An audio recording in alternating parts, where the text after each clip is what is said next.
हम मीनू झा प्रणाम करै छी समस्त मिथिलावासी के। हमर माताजी एकटा उपनयन और जगसम जे सम्मर गायल जाइए ओ सतीके सम्मर लऽ कऽ उपस्थित छथि। हम संग दऽ रहलियनि हँ। कोशिश करै छी सब गोटेके नीक लागय। बहुत पुरान ई सम्मर अछि। धन्यवाद। जय मिथिला, जय मैथिली। कौन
हो साजना माँ जाए जे गेले साथे ओलते में ठाड़ा भेले निंगाड़ा लगले पाते के सारूपा हो साजना माँ निंगाड़ा लगले पाते के स्वरूपा हो साजना माँ आता माजे ओरे पारा माता पारा चले गेला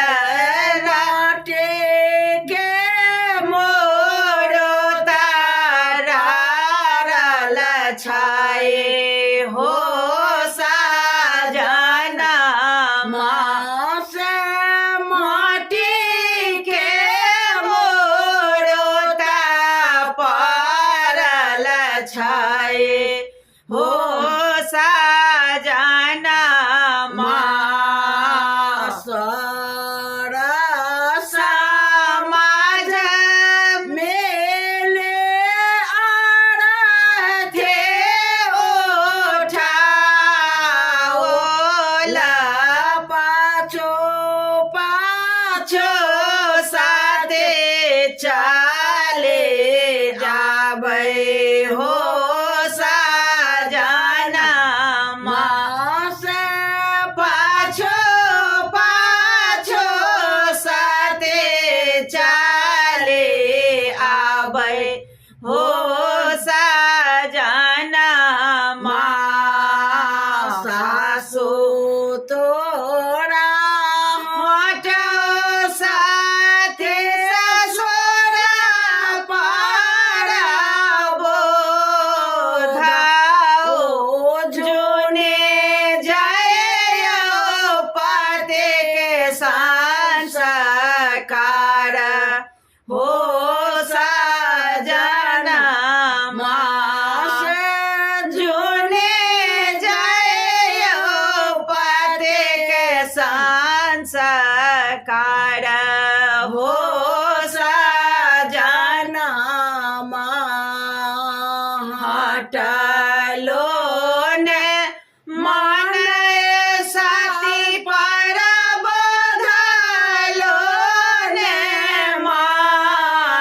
मानाए पाछो पाछो साथे जाऊरा लगाबे हो साजना माँ गंगा सो खाया छाले से हो रे ओ छाला भेले ताए माए साथे को दे जाए हो साजना माँ से ताए ये साथे कूदे घसले हो साजना माँ चना नाला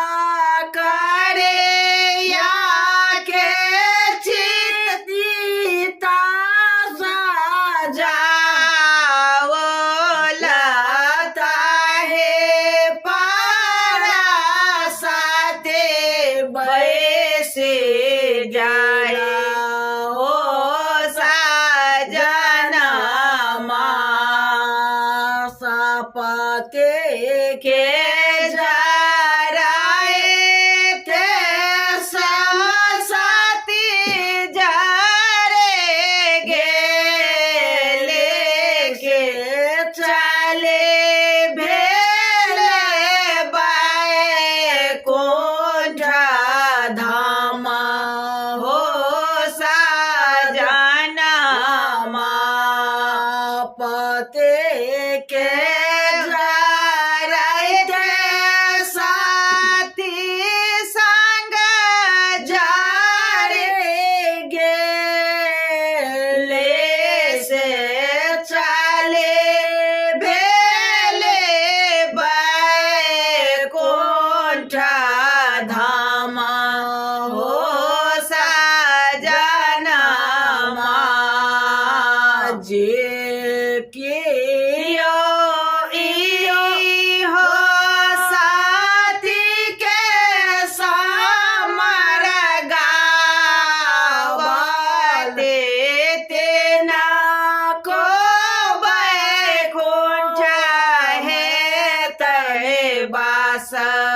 हो